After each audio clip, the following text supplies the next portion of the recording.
What if the oldest voice we ever heard wasn't speaking to us at all, but to something we've forgotten how to be? In the late autumn of 1849, a British explorer named Austin Henry Layard stood at the edge of a mound in northern Iraq, his boots sinking into sand that had swallowed empires. The locals called it Tel Kuyunjik, the mound of many sheep, but beneath the pastoral name lay something that would shatter the timeline of human history.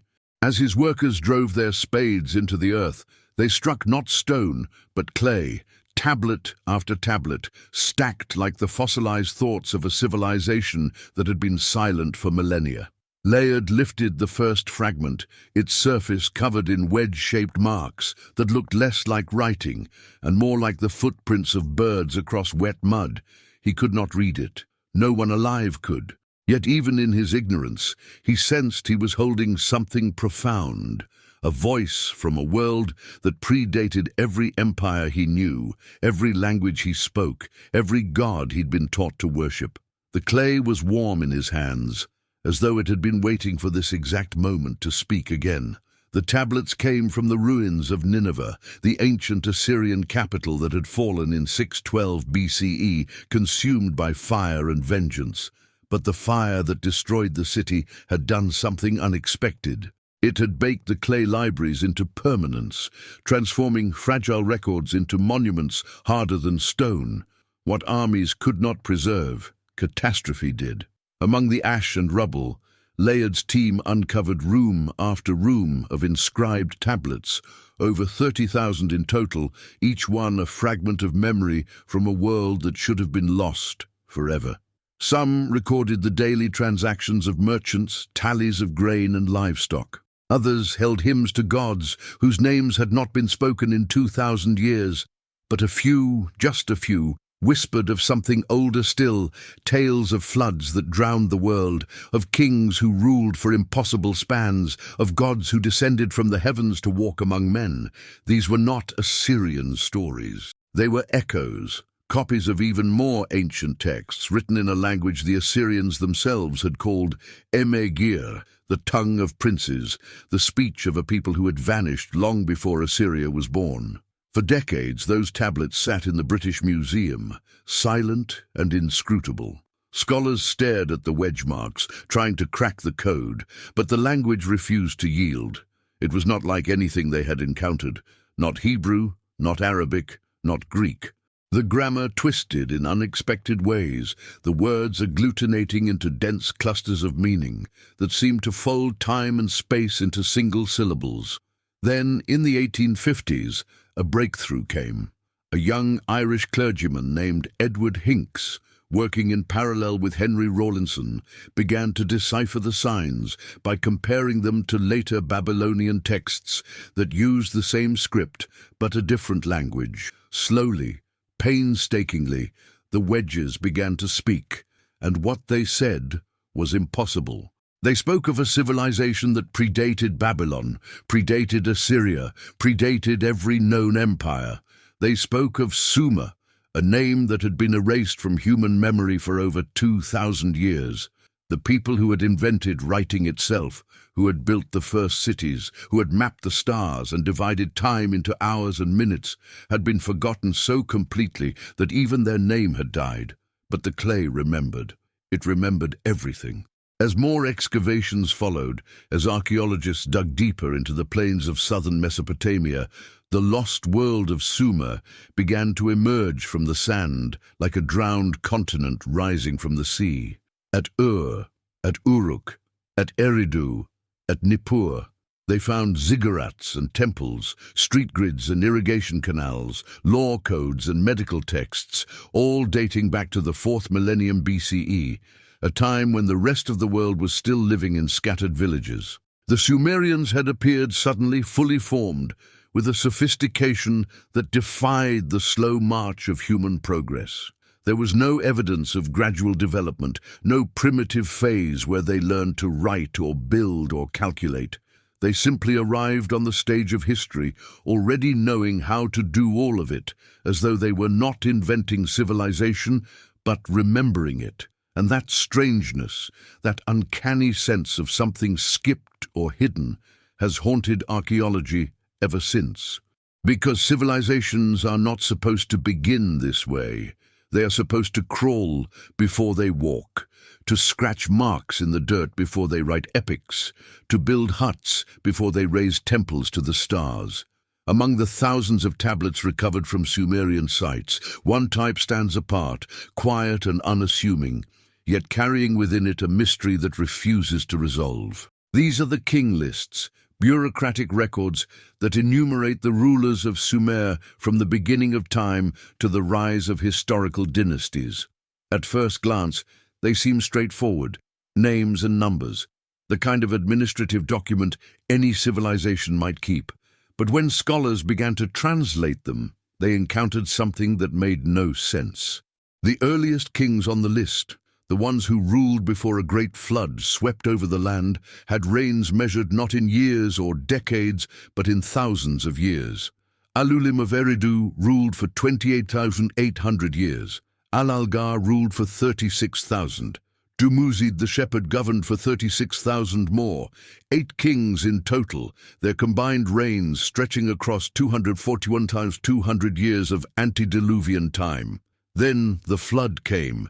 Kingship ascended to the heavens, and when it descended again, the numbers became human.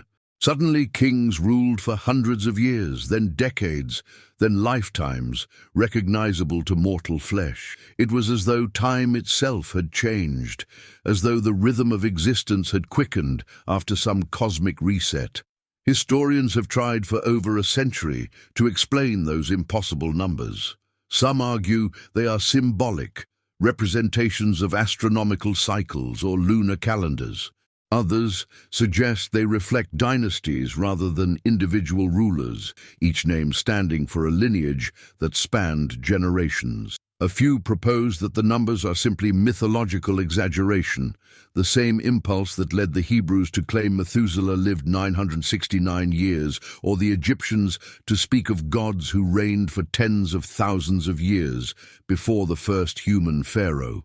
But none of these explanations quite satisfy, because the Sumerians were not a people given to careless exaggeration. They were obsessive record keepers, scribes who tallied every sheaf of grain, every transaction of silver, every brick laid in temple construction. Their mathematics was precise enough to calculate square roots and predict eclipses.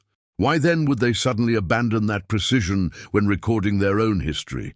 Why inscribe impossible reigns on tablets meant to endure forever, unless they believed, truly believed, that those numbers reflected something real? Perhaps not literal years as we measure them, but something else, some other way of marking time that we have lost the ability to comprehend. There is a phrase the Sumerians used that appears again and again in their most sacred texts. Nam lugal anta edea. Kingship descended from heaven, not metaphorically, not symbolically. The grammar is declarative, factual, the same tone used to record the delivery of wheat or the construction of a canal. When kingship descended from heaven, it descended in Eridu. After the flood swept over, kingship descended again from heaven. The repetition is deliberate, almost ritualistic, as though the scribes were preserving a formula, a truth so fundamental that it had to be repeated exactly, generation after generation, even if the meaning grew obscure. And that raises a question that archaeology cannot answer, but cannot ignore. What if the Sumerians were not recording myth? What if they were recording memory, distorted perhaps by the passage of millennia, fragmented by catastrophe, but memory nonetheless?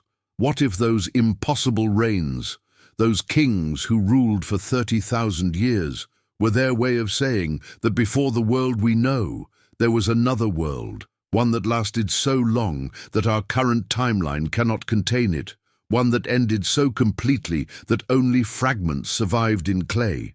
The silence between worlds is not empty. It hums with absence, with the weight of everything that was lost when the flood came and time began again. When Layard lifted that first tablet from the ruins of Nineveh, he was not discovering a dead language. He was awakening a voice that had been waiting in the dark, patient as stone, persistent as water. The clay had never stopped speaking. We had simply stopped listening. And now, as we translate tablet after tablet, as we piece together the shattered narrative of Sumer, we are beginning to hear what the silence has been trying to tell us all along. That history is not a straight line, but a spiral. That civilization does not begin, it returns. That somewhere beneath the sand and silt of southern Iraq, beneath the layers of empire and conquest and forgetting, lies the memory of a world we have not yet learned to recognize. A world that ended long before ours began, leaving only clay and whispers, and the terrible certainty that if it happened once, it can happen again. The tablets are still speaking. The question is whether we are ready to hear what they have to say. There is a law in history, unspoken but absolute, that civilizations must crawl before they walk. The Egyptians spent centuries developing hieroglyphs from simple pictograms. The Chinese evolved their characters through generations of refinement. The Maya built their intricate calendar systems over millennia of astronomical observation. Every known writing system shows the scars of its birth, the awkward first attempts, the gradual sophistication, the slow accumulation of symbols and grammar, except one. When cuneiform emerged in southern Mesopotamia around 3500 BCE, it appeared not as a crude beginning, but as a fully realized system, a language of startling complexity pressed into clay by hands that seemed to already know exactly what they were doing. There were no practice runs, no experimental phases. The earliest tablets discovered at Uruk, dating to the late 4th millennium, already contain over 600 distinct signs, systematic grammar, and sophisticated administrative vocabulary. It is as though someone had pressed a button marked "Remember" rather than "Invent," and the entire architecture of written language simply materialized in the hands of scribes who were documenting not discovery, but restoration. The strangeness of this sudden appearance cannot be overstated. When archaeologists first excavated the sacred precinct of Uruk, they expected to find gradual layers of development, simple marks evolving into complex signs over centuries. Instead, they found discontinuity, a sharp break between the pre-literate and literate worlds. Below a certain stratum, nothing but pottery and primitive tools. Above it, suddenly, tablets recording temple inventories, astronomical observations, mathematical calculations, and mythological narratives of profound sophistication. The transition happened not over generations, but seemingly overnight, as if literacy itself had descended upon Sumer like rain after a long drought. Some scholars have proposed that writing must have developed elsewhere in some undiscovered region and arrived in Sumer fully formed, but no such place has ever been found. The clay tablets of Uruk remain the oldest coherent writing system on Earth, and they refuse to show us their childhood. They appear already mature, already confident, already carrying knowledge that should have taken centuries to accumulate. Consider what those earliest tablets contain. Not simple tallies or crude drawings, but complex bureaucratic records detailing temple offerings, land distributions, and textile production.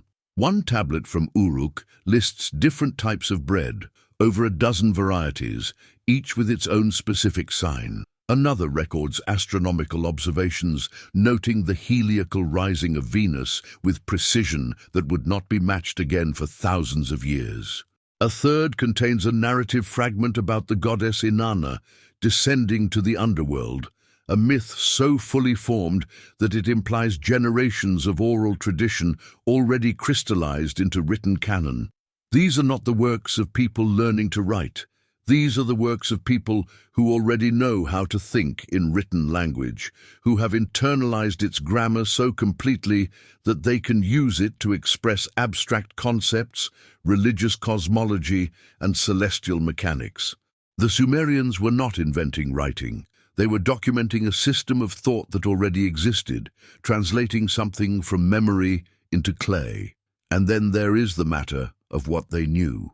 The base 60 mathematical system they used, still governing our measurement of time and angles today, is not a simple or obvious choice. It requires an understanding of divisibility and fractions far beyond basic counting. 60 is evenly divisible by 1, 2, 3, 4, 5, 6, 10, 12, 15, 20, and 30, making it ideal for complex calculations. But how did a supposedly nascent civilization recognize this property? How did they decide to divide the circle into 360 degrees, a number that perfectly accommodates the apparent movement of the sun through the zodiac, 1 degree per day? The sophistication of their mathematical system suggests either genius of an extraordinary order or, more unsettlingly, inheritance from a source we cannot trace. Their astronomical tables show knowledge of planetary cycles that require generations of continuous observation to discern. The Sumerians knew the orbital period of Venus to within a fraction of a day. They tracked the precession of the equinoxes, the slow 26,000-year wobble of Earth's axis, a phenomenon invisible to casual observation and impossible to detect within a single human lifetime. The cuneiform script itself reveals this uncanny completeness. Unlike alphabets that represent sounds or pictograms that represent objects, cuneiform is a mixed system. Signs that can function as logograms representing entire words or as syllabograms representing sounds.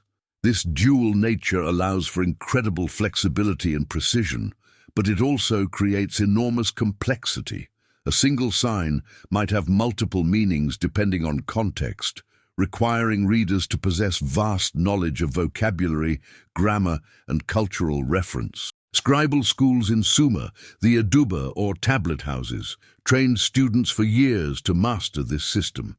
They memorized thousands of signs, learned to recognize subtle variations in wedge angles and placements, studied canonical texts until they could recite them from memory. And yet somehow, this entire educational apparatus appears in the archaeological record already functioning at the dawn of Sumerian civilization. We find student practice tablets from the earliest periods, showing young scribes copying standardized lists of signs, gods, professions, and animals. But we never find the moment when someone invented those lists. They simply exist, as though handed down from a time before time. Some of the oldest tablets speak in a tone that suggests restoration rather than creation. One fragment from the temple archives at Eridu, the city the Sumerians themselves called the First City, contains a curious phrase carved by a scribe whose name is lost to erosion. "I have written what was written before, so that it may be written again." The line is haunting in its circularity, implying that the act of writing is not innovation, but repetition, a rebuilding of something that once existed and must be preserved against future loss. Another tablet from the slightly later city of records a king's dedication of a temple, with the words, "I have restored the foundation that was laid in the time before the flood." Before the flood. That phrase appears again and again in Sumerian texts, a temporal marker that divides all of history into two epochs, the antediluvian and the post-diluvian. The Sumerians did not see themselves as pioneers forging into unknown territory.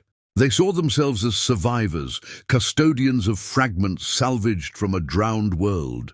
The precision of their knowledge becomes even more disturbing when compared to later civilizations that supposedly built upon Sumerian foundations. The Babylonians, inheriting Sumerian learning 1,000 years later, preserved their astronomical tables and mathematical texts with religious reverence, copying them generation after generation as sacred scripture, but they did not improve upon them. They did not discover new principles or refine the calculations. They simply maintained what had been given to them, as though the knowledge had already reached a peak they could not surpass. Greek mathematicians, encountering Babylonian astronomy in the Hellenistic period, were astonished by its sophistication. Hipparchus, often credited as the father of Western astronomy, freely admitted that his models of planetary motion were based on Babylonian observations stretching back over 7 centuries. But those Babylonian observations were themselves copies of Sumerian originals, which appeared fully formed in the 4th millennium BCE. The chain of transmission goes back and back, but it never reaches a point of origin. It simply stops at Sumer, at tablets that insist they are remembering, not inventing. And so we return to the clay, warm and pliable in ancient hands, receiving the pressure of reeds that carved meaning into matter. Those hands belonged to scribes who lived 5,000 years ago, but the knowledge they inscribed feels older still, as though it had been passed down through so many generations that its source had dissolved into myth. The Sumerians themselves attributed writing to the goddess Nisaba, the divine scribe, who was said to have brought the art of inscription from the heavens. In one hymn, she is called the woman who knows the innards of numbers, who treasures the holy stylus, who possesses understanding of the countless tablets. Notice the language. She possesses understanding, she treasures, she knows.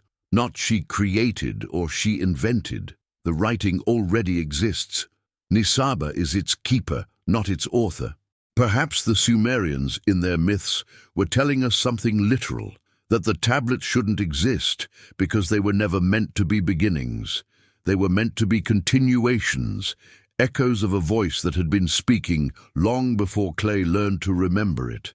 And if that is true, then somewhere beneath the ruins, beneath the silt and the forgetting, lies the original text, the first inscription, the source from which all these impossible tablets descended.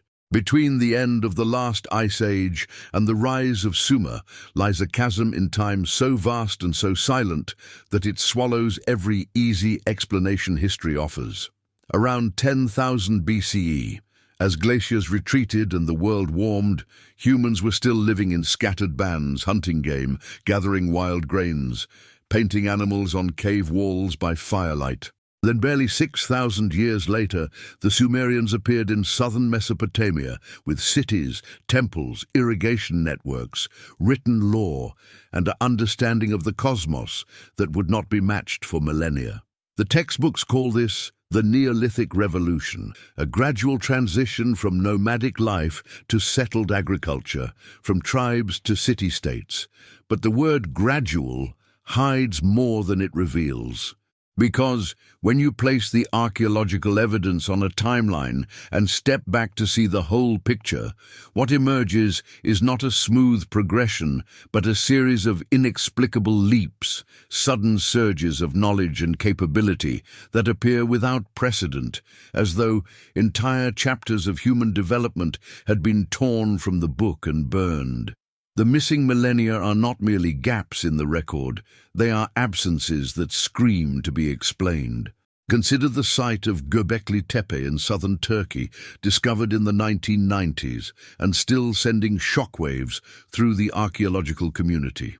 Dating to around 9,500 BCE, it consists of massive stone pillars arranged in circular enclosures, some weighing over 10 tons, carved with intricate reliefs of animals, abstract symbols, and human-like figures. The site predates pottery, predates agriculture, predates everything we thought we knew about the capabilities of so-called primitive humans. The people who built Göbekli Tepe were supposed to be hunter-gatherers, living hand-to-mouth, concerned only with survival, yet they organized labor on a scale that required planning, hierarchy, and shared purpose. They transported stones from distant quarries, carved them with tools that should not have existed, and erected them with engineering knowledge that implies generations of accumulated experience. And then, around 8,000 BCE, they deliberately buried the entire complex, filling the enclosures with rubble and sealing them beneath the earth as though preserving something too sacred or too dangerous to leave exposed. Why? The site offers no answers, only the mute testimony of stones that stand like sentinels over a history we have forgotten how to read. Göbekli Tepe is not alone. Across the ancient Near East, in Anatolia, the Levant, and the Zagros Mountains, archaeologists have uncovered settlement sites dating to the 10th and 9th millennia BCE that display unexpected sophistication. At Çatalhöyük in central Turkey, a Neolithic town flourished around 7500 BCE, with houses built so closely together that residents entered through roof hatches, creating a warren of interconnected dwellings that required urban planning and social coordination. The walls were plastered and painted with elaborate murals depicting hunting scenes, geometric patterns, and strange figures that might be gods or ancestors. Obsidian mirrors, polished to a reflective sheen, have been found in graves, along with jewelry made from shells imported from the Mediterranean coast hundreds of kilometers away. This was not a simple farming village. This was a community with art, trade networks, religious symbolism, and aesthetic sensibilities that imply a cultural richness far beyond subsistence living. And yet, Çatalhöyük existed 3,000 years before Sumer, in that shadowy gap where history insists nothing important was happening. The domestication of plants and animals, long presented as a slow process of trial and error, now appears to have happened with startling rapidity in multiple locations, almost simultaneously. Wheat, barley, lentils, and peas were all domesticated in the Fertile Crescent around 10,000 BCE, transforming wild grasses into crops that could sustain permanent settlements. Sheep, goats, pigs, and cattle followed within a few centuries. This was not gradual adaptation. This was deliberate selection, an understanding of genetics and breeding that required observation, experimentation, and the transmission of knowledge across generations. Someone had to notice that planting seeds from the largest grains produced larger harvests. Someone had to recognize that selecting the calmest animals for breeding would yield docile herds. These insights do not arise by accident. They require a framework of understanding, a mental model of cause and effect, of heredity and variation that seems impossibly advanced for people we imagine as barely removed from the Stone Age. Where did this knowledge come from? Who taught the first farmers how to reshape the natural world? The pottery of the pre-Sumerian period adds another layer of mystery. By 6000 BCE, communities across Mesopotamia were producing ceramics with intricate geometric designs, painted in sophisticated color palettes that required knowledge of mineral pigments and firing temperatures. Some vessels from the Halaf culture of northern Mesopotamia display patterns so mathematically precise, so rhythmically balanced, that they suggest familiarity with principles of symmetry and proportion that would later be codified in Sumerian temple architecture. These are not random decorations. They are expressions of an aesthetic philosophy, a visual language that communicated meaning through form. The designs repeat across hundreds of kilometers, implying either trade networks that spread ideas or a shared cultural heritage that unified disparate communities. Either way, it speaks to a level of interconnection and communication that contradicts the image of isolated villages stumbling towards civilization in ignorance. Something was linking these people, some thread of shared knowledge or common origin that we can no longer trace. And then there is the problem of metallurgy. Copper smelting appears in the archaeological record around 5000 BCE, first in Anatolia and the Caucasus, then spreading rapidly across the Near East. But smelting copper from ore is not an obvious discovery. It requires heating malachite or azurite to temperatures exceeding 1000 degrees Celsius in a controlled environment, a process that produces no immediate benefit and only yields metal after hours of labor. How did anyone figure this out? The standard explanation is accidental discovery, perhaps ore-bearing stones used in a hearth that melted and pooled into recognizable metal. But experiments have shown that such accidents are vanishingly rare and unlikely to produce enough metal to inspire further effort. More plausibly, metallurgy was taught, passed down from someone who already knew the process, who understood that certain stones, when subjected to intense heat in the presence of charcoal, would transform into a substance harder and more useful than anything nature offered freely. The knowledge appears suddenly, spreads quickly, and within a few centuries, metalworkers were creating bronze by alloying copper with tin, a process even more complex and even less likely to have been stumbled upon by chance. The Sumerians, when they emerged into the light of recorded history around 3500 BCE, possessed all of this: agriculture, animal husbandry, pottery, metallurgy, architecture, and more. But they did not invent these things. They inherited them from the cultures that came before, from the Ubaid people who built the first settlements in southern Mesopotamia, from the Halaf and Hassuna cultures of the north, from networks of knowledge and exchange that stretched back into the shadowy millennia we can barely see. And those earlier peoples, in turn, must have inherited from someone else, from the builders of Göbekli Tepe, from the farmers who first planted wheat, from whoever it was that stood in the ruins of the Ice Age world and decided to begin again. The chain goes back and back, but it never reaches a clear beginning. It simply fades into the missing millennia, into the 6,000 years of silence between the hunters and the scribes. The Sumerians themselves seemed aware of this inheritance. Their myths do not speak of gods creating civilization from nothing. They speak of gods bringing civilization down from heaven, of knowledge descending, of arts and crafts bestowed as gifts from beings who existed before humanity knew how to build or write. What happened in those missing millennia? The question haunts every attempt to understand Sumer, because the gap is too large, the leap too sudden. Either human beings experienced a cognitive revolution, a sudden upgrade in intelligence and capability that transformed us from survivalists into cosmologists within a few thousand years. Or something else happened, something the archaeological record cannot quite show us. Perhaps there were civilizations that rose and fell in that gap, cities built of wood or mud brick that dissolved back into the earth, leaving only faint traces we have not yet learned to recognize. Perhaps the knowledge the Sumerians possessed was not newly acquired, but newly remembered, fragments of an older understanding that had been preserved through the catastrophes that marked the end of the Ice Age, the floods, the droughts, the migrations that scattered peoples across continents and broke the continuity of their cultures. The Sumerians wrote as though they were rebuilding, not building. They wrote as though they were restoring something that had been lost. And perhaps, in the silence of those missing millennia, in the gap between the ice and the clay, lies the truth of what they were trying so desperately to remember.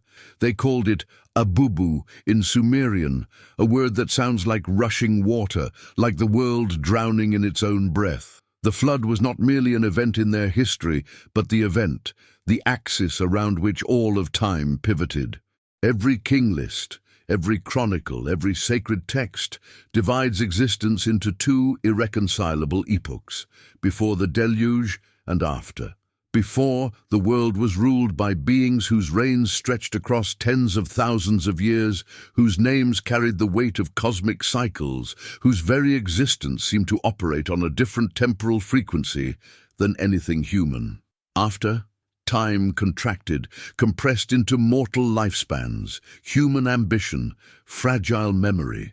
The Sumerians did not describe the flood as divine punishment or moral cleansing, though later cultures would reshape it into that form. For them it was simply Abubu, the great sweeping, the moment when water swallowed the world and everything that came before dissolved into myth. And yet, despite the finality of that erasure, they remembered, or tried to. Their texts carry the tone of people reaching back across a chasm, grasping for fragments of a world they could no longer see, but could not bear to forget. In the Epic of Ziusudra, one of the oldest flood narratives ever written, the gods gather in secret council to decide the fate of humanity. The text is fragmentary, broken by time and the same floods it describes, but what remains is haunting. Enlil, the god of storms and atmosphere, decrees destruction. Humanity has grown too loud, too numerous. its cities disturbing the divine silence, but Enki, the god of the deep waters and keeper of wisdom, cannot bear to see all knowledge lost. He whispers through the reed walls of Ziusudra's house, warning him of what is coming. "Build a vessel," the god says, his voice like wind through marsh grass. "Preserve the seed of all living things." Ziusudra obeys. He constructs a massive boat, seals it with bitumen, and when the rains begin, he takes aboard animals, birds, and the precious seeds of cultivated plants.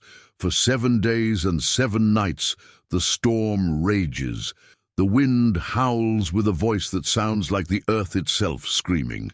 When the waters finally recede, Ziusudra opens a window, releases a dove, and watches it disappear into the horizon, not returning. The earth has emerged again, raw and empty, waiting to be remembered.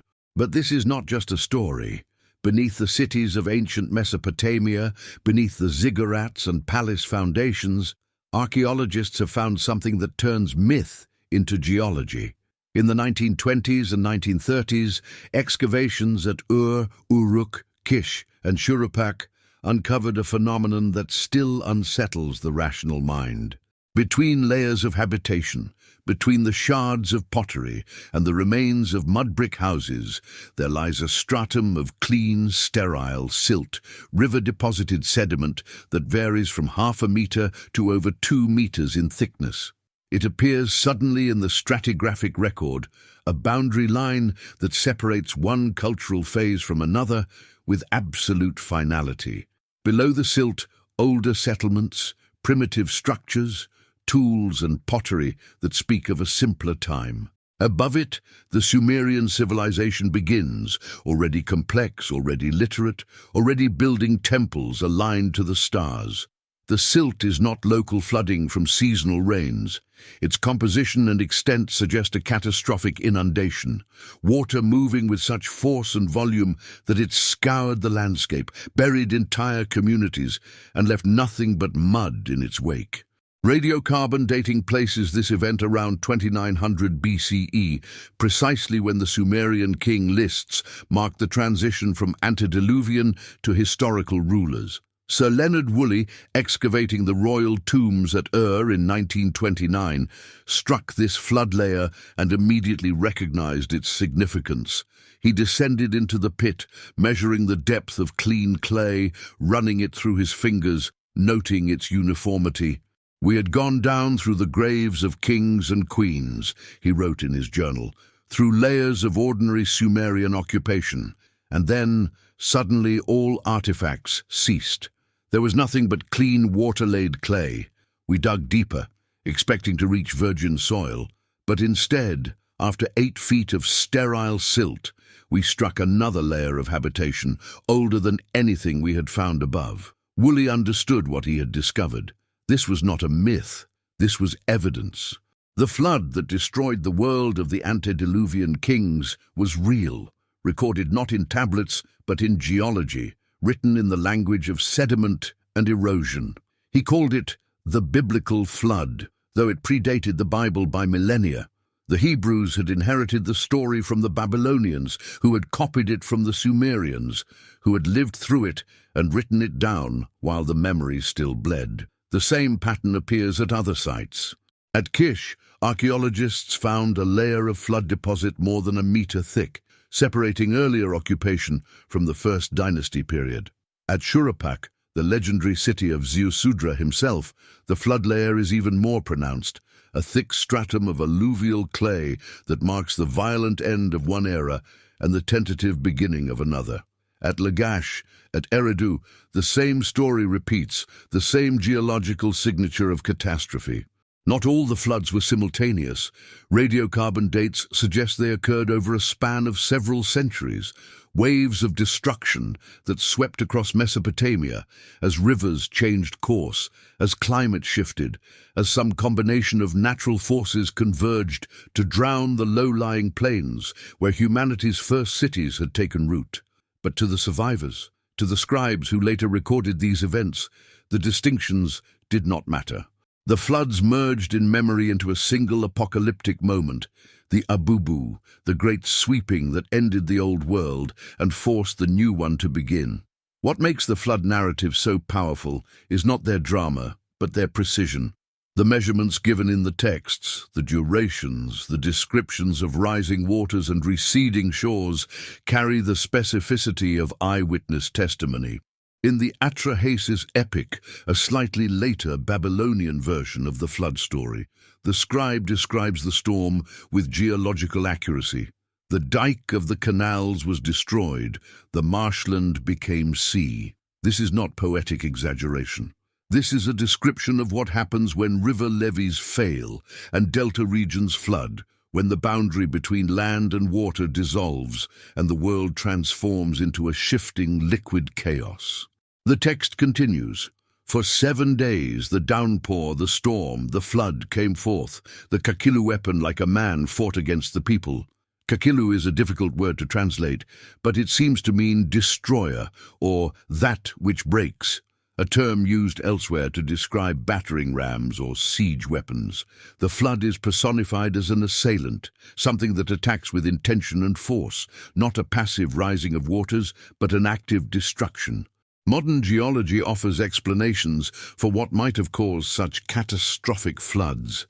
At the end of the last ice age, around 10,000 BCE, massive ice sheets covering northern latitudes began to melt, releasing volumes of water that raised global sea levels by more than 100 meters.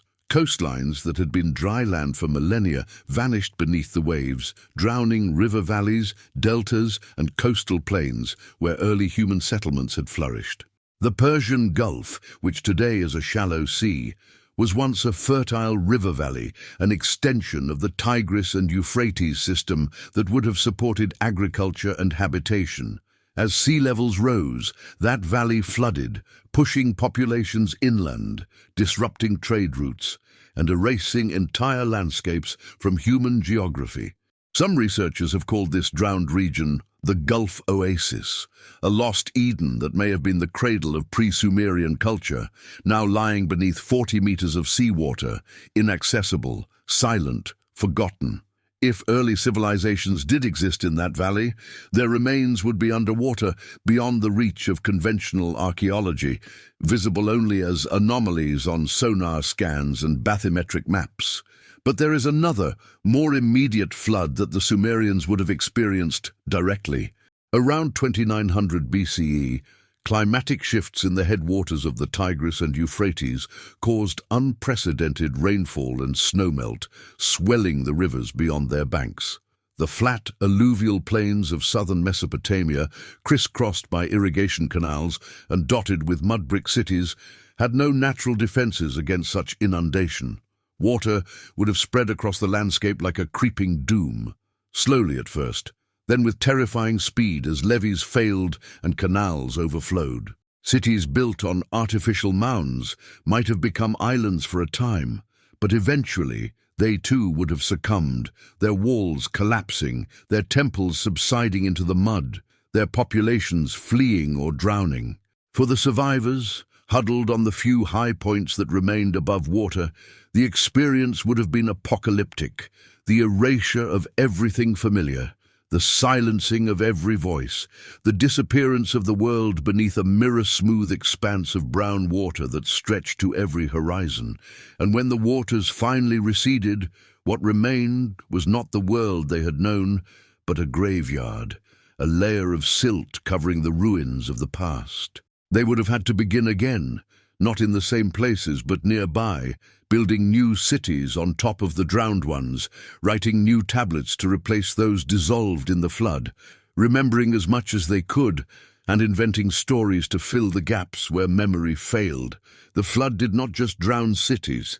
It drowned continuity, severing the link between past and present, transforming history into mythology, turning the antediluvian world into a paradise lost, a golden age that could be spoken of but never returned to, remembered but never truly known. Sumerian should not exist. Every language on earth belongs to a family, a linguistic tree with roots spreading back through time, connecting tongues across continents through shared vocabulary, grammar, and sound patterns. Indo-European languages link English to Sanskrit through thousands of years of divergence. Semitic languages bind Arabic to Hebrew through common ancestors. Sino-Tibetan, Austronesian, Niger-Congo, every major language group tells a story of descent, mutation, and relationship. But Sumerian stands alone, an orphan in the family of human speech, connected to nothing, descended from nothing, appearing in the archaeological record fully formed with no prehistory and no descendants. Linguists call it an isolate, a clinical term that masks profound unease. Because languages do not appear from nowhere, they evolve from earlier forms, borrow from neighbors, carry within their structure the ghost of every tongue that came before. Sumerian does none of this. It is as though it fell from the sky, a seed planted in Mesopotamian soil that grew into literacy but never spread its roots into the deeper strata of human language. The question that haunts every scholar who studies it is not just where it came from, but why it is so perfectly, impossibly alone. The structure of Sumerian defies easy categorization. It is agglutinative, meaning it builds words by stacking morphemes, units of meaning, like bricks in a wall. A single Sumerian word can contain subject, object, verb, tense, mood, and spatial relationships, compressed into a sequence of syllables that unfolds like a formula.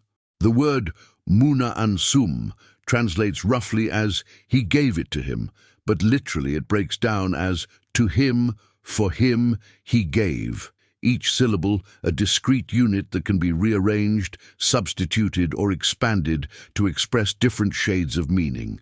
This modularity gives the language extraordinary flexibility, allowing scribes to encode complex legal, mathematical, and astronomical concepts with precision. But it also creates a system so unlike the languages that would later dominate Mesopotamia, Akkadian, Aramaic, Arabic, that scholars struggled for decades to understand how Sumerian grammar even functioned. Early translators, trained in Semitic and Indo-European structures, imposed familiar patterns onto the cuneiform signs and produced nonsense. Only when they began to treat Sumerian as fundamentally alien, operating on principles unrelated to anything else, did the language begin to yield its secrets.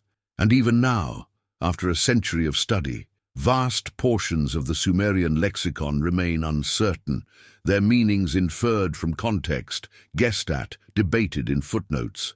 What makes Sumerian even stranger is its internal consistency. Despite being written over a span of nearly 2,000 years, from the Uruk period around 3500 BCE to its final use as a liturgical language in the first millennium BCE, Sumerian grammar remained remarkably stable.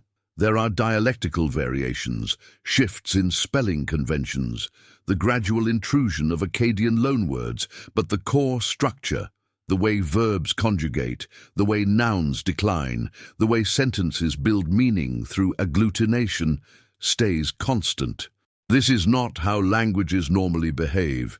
Living languages drift, mutate, absorb influences, and fracture into dialects.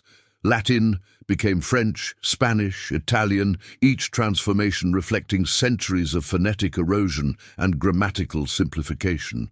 But Sumerian resisted change as though it had been designed rather than evolved, optimized for a specific purpose and then frozen in place. Scribal schools, the Adaba, drilled students in canonical forms, enforcing linguistic purity with almost religious fervor.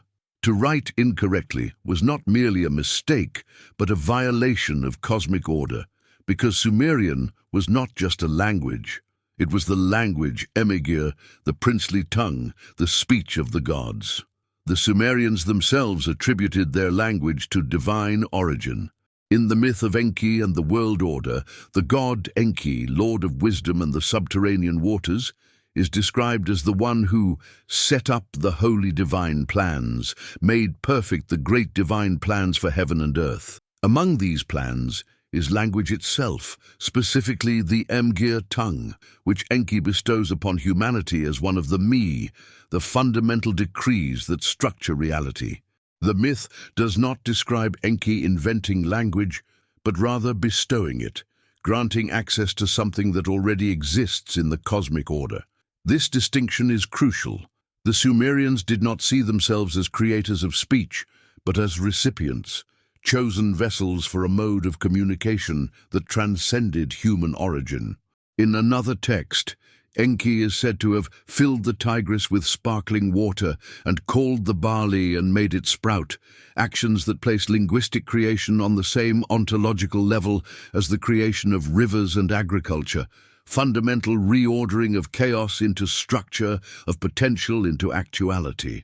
Language, in the Sumerian worldview, was not a human invention, but a cosmic technology, downloaded from the realm of the gods. Modern linguists have searched for any trace of Sumerians' ancestry, any hint of connection to other language families. Some have proposed links to the Dravidian languages of southern India, noting superficial similarities in agglutinative structure and certain phonetic patterns. Others have looked toward the Caucasus, where languages like Georgian and Chechen display comparable grammatical complexity. A few have even suggested connections to the Uralic family, which includes Finnish and Hungarian, based on shared features of verb conjugation. But none of these proposals have withstood scrutiny. The similarities are either coincidental or so remote that they offer no meaningful insight into Sumerian origins. The language remains stubbornly unique, a system unto itself. Some scholars now suggest that Sumerian might represent a very ancient linguistic stratum, a survivor from a time before the major language families diverged, a relic of the linguistic landscape that existed in the Near East during the Neolithic or even earlier. If so, then Sumerian is not just isolated, but ancient beyond measure.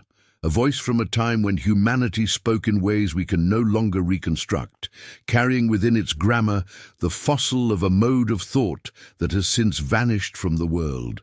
There is also the matter of Sumerian's relationship to the physical world, its tendency to encode reality in ways that feel almost mathematical. The language operates through a kind of semantic algebra, where meanings combine and transform according to predictable rules. The word An means heaven or sky.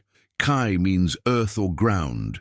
Together, Anki means universe, the totality of existence, heaven and earth united. This is not mere poetic metaphor, but structural logic, a syntax that mirrors the cosmology it describes. Similarly, the word Nam denotes a state of being or essence.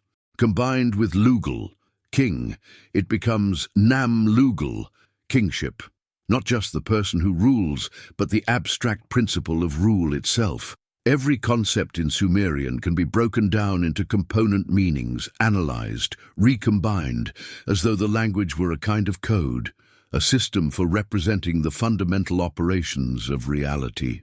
This algebraic quality has led some researchers to speculate that Sumerian was designed for precision, perhaps even for computational purposes, a tool for recording and transmitting complex information in the most compact and unambiguous form possible. If the Sumerians were inheriting knowledge from an earlier civilization, a language optimized for data preservation would make sense, a vehicle for carrying information across the catastrophic gap of the flood. The vocabulary itself carries strange resonances. Many Sumerian words seem to contain layers of meaning that go deeper than their surface definitions. The word Abzu, for instance, refers to the subterranean freshwater ocean, the source of rivers and springs, the dwelling place of Enki. But Ab means water or sea, and Zu means knowledge or wisdom. The Abzu is not just a physical place, but a conceptual space where water and wisdom merge, where the source of life and the source of understanding are one and the same. This kind of semantic layering appears throughout the language, as though every word were a compressed file holding more information than its phonetic form suggests. Another example, Dingir, the word for God or divinity. Its cuneiform sign is a star, linking the divine directly to the celestial realm. But in some contexts, Dingir also means bright or shining, suggesting that the gods were not abstractions but luminous beings, entities defined by their radiance. The language does not describe the gods. It encodes their properties, embedding theology within grammar. And then there is the curious fact that Sumerian, despite being a dead language for over 2,000 years, never truly disappeared. Even after Akkadian replaced it as the spoken tongue of Mesopotamia, Sumerian continued to be written, studied, and revered by scribal elites. Babylonian and Assyrian priests copied Sumerian hymns and incantations, preserved Sumerian legal codes and king lists, and composed bilingual dictionaries to ensure the language would not be lost. Why? What was it about Sumerian that made it sacred, that made its preservation a religious duty? Perhaps because the language was seen as more than a means of communication. It was a link to the antediluvian world, a thread connecting the post-flood civilizations to the knowledge that had almost been erased. To speak Sumerian, to write it, was to touch the deep time, to vibrate with the same frequency as the gods who had walked the earth before the waters rose. The language carried authority not because of who spoke it, but because of what it remembered. It was the last living echo of a voice that had once described the world before the flood, before the forgetting, before time itself contracted into human measure. And so the priests kept it alive, copying the signs, reciting the syllables, even when they no longer fully understood what they were saying, because some knowledge is too precious to die, even if its meaning has been lost. The language of the deep does not belong to us. We are merely its latest custodians, listening to a recording we cannot quite decode, hoping that somewhere in the static, the original message still waits to be heard. There is a word carved into thousands of Sumerian tablets, a word that appears in king lists, in creation myths, in temple dedications, and administrative records with such frequency that it becomes a kind of background hum, a constant presence in the textual landscape of ancient Mesopotamia. The word is Anunnaki. In the cuneiform script, it is written as a compound, Anunnaki, which translates most literally as those of princely seed, or more evocatively, those who from heaven to earth came. Modern scholarship often renders them as the great gods, a safe, sanitized translation that domesticates their strangeness. But the Sumerians did not write about the Anunnaki the way later cultures wrote about Zeus or Odin, as distant mythological figures operating in a realm separate from human affairs. The Anunnaki were written about as administrators, as judges, as overseers of cosmic and earthly order, beings who moved between realms with purpose and authority. They were not worshipped in the emotional sense, but acknowledged, referenced, invoked as one might reference a council of elders or a board of directors. They had names, titles, specific jurisdictions. They made decisions, held assemblies, delegated responsibilities. And most unsettling of all, they were counted. The texts enumerate them: 7 great Anunnaki, 50 Anunnaki who decree fates, 300 Anunnaki of heaven, 600 of the underworld. These are not symbolic numbers. They are census figures, as though someone, at some point, had stood before an assembly of these beings and tallied them, recording their number for posterity. The earliest references to the Anunnaki appear in the pre-Sargonic period, around 2600 BCE, in texts from Farah and Abu Salabik. Even at this early stage, they are not introduced or explained. They are simply present, assumed to be known. One administrative tablet lists offerings made to the Anunnaki alongside offerings to other deities, treating them as recipients of temple goods, entities with material needs or ritual expectations. Another text, a fragmentary myth, describes the Anunnaki assembling to decide the fate of humanity, their voices like thunder, their judgment final. The tone is neither fearful nor worshipful, but matter of fact, the way one might describe a legal proceeding or a municipal council. This pragmatic treatment continues throughout Sumerian and Akkadian literature. In the Epic of Gilgamesh, the Anunnaki carry torches during the Great Flood, lighting the land with fire as the waters rise. In the Descent of Inanna, they sit as judges in the underworld, decreeing the goddess's death and later her release. In the Atrahasis epic, they toil in the earth, digging canals and rivers until they rebel against their labor and demand the creation of humans to serve as their replacements. These are not abstract theological entities. They are actors in a narrative that feels historical, participants in events that the texts present as though they once occurred in real time and space. The Sumerian creation myths offer the most detailed portrait of the Anunnaki's role. In the beginning, the texts say, there was only the primordial waters, Namu, the cosmic sea, and from her emerged An, heaven, and Ki, earth, the first couple whose union gave birth to Enlil, the god of air and storms. Enlil separated his parents, pushing heaven upward and earth downward, creating the space in which existence could unfold. Into this space came the Anunnaki, born from the unions of the elder gods, each assigned a domain, a function, a piece of the cosmic machinery to maintain. Enki, the god of the freshwater abyss and wisdom, was given dominion over the subterranean waters and the arts of civilization, writing, mathematics, magic, healing. Inanna received love, war, and the morning and evening star. Utu, the sun god, was charged with justice and illumination. Each deity, each Anunnaki, was a living function, a personified principle of order. And together, they formed a system, a pantheon that operated less like a family and more like a cosmic bureaucracy, each member responsible for maintaining their assigned aspect of reality. When the texts say, the Anunnaki decreed the fates, they are describing not arbitrary divine will, but the execution of cosmic law, the application of the me, those fundamental principles that govern existence.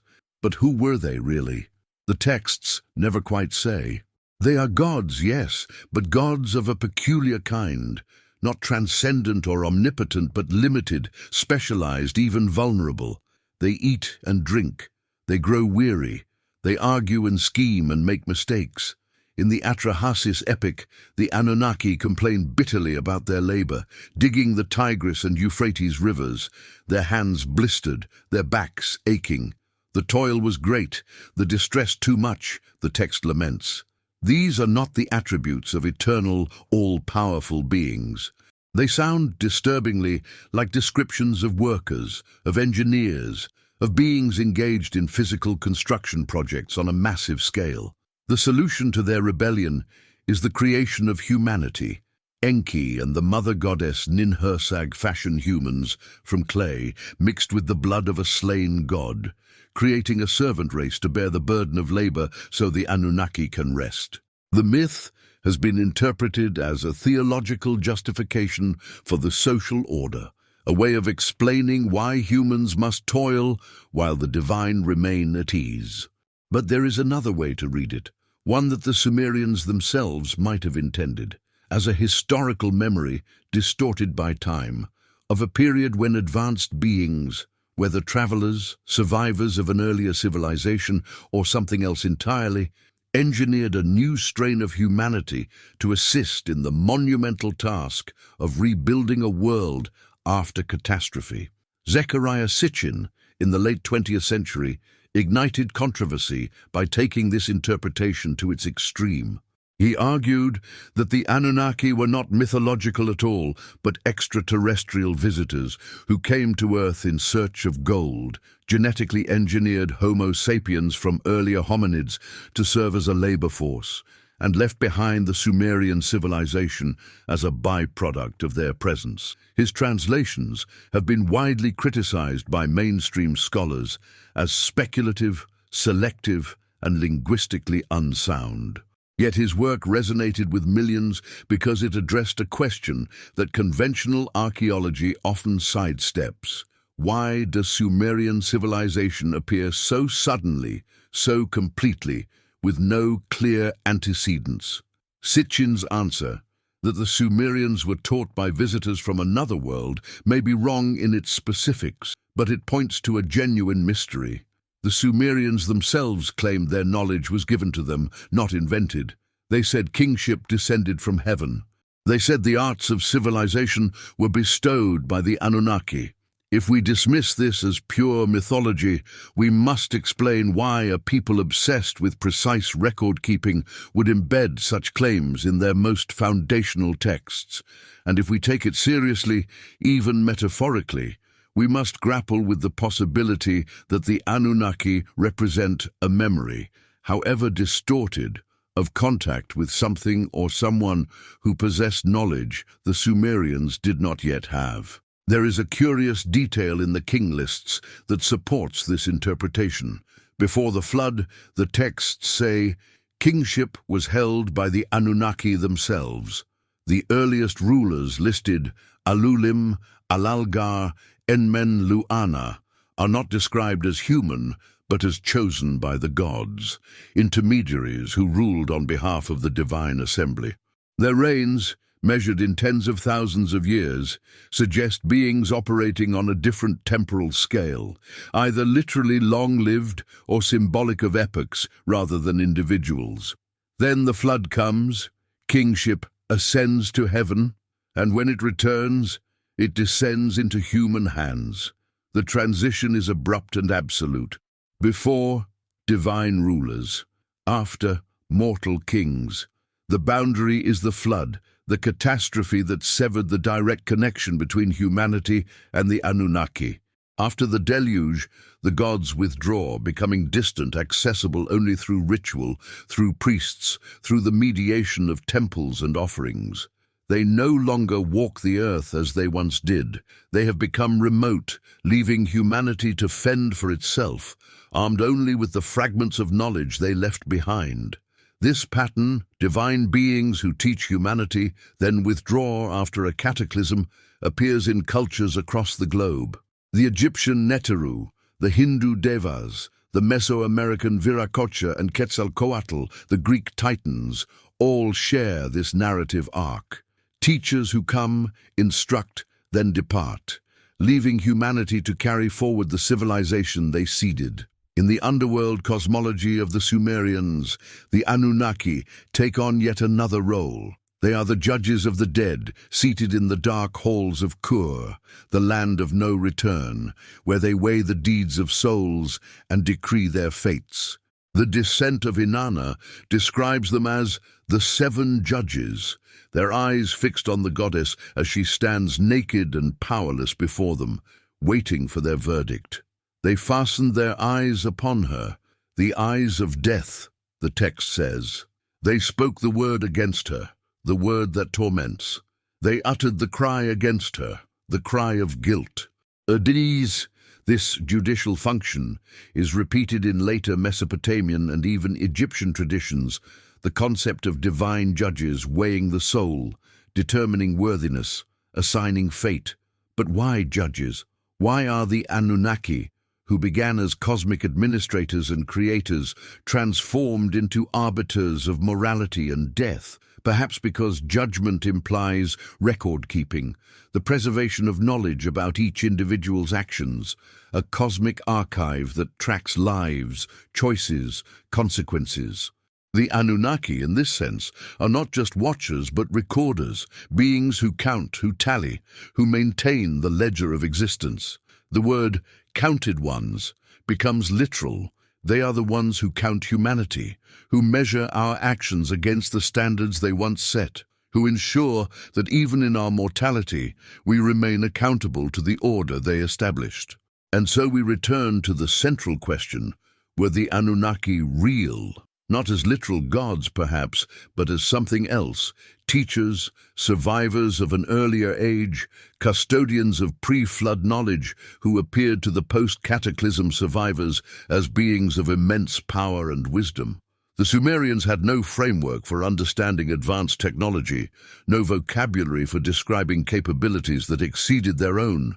If they encountered individuals or a group with preserved scientific knowledge, with literacy, with astronomical understanding, with techniques of agriculture and architecture, how else would they describe them but as gods?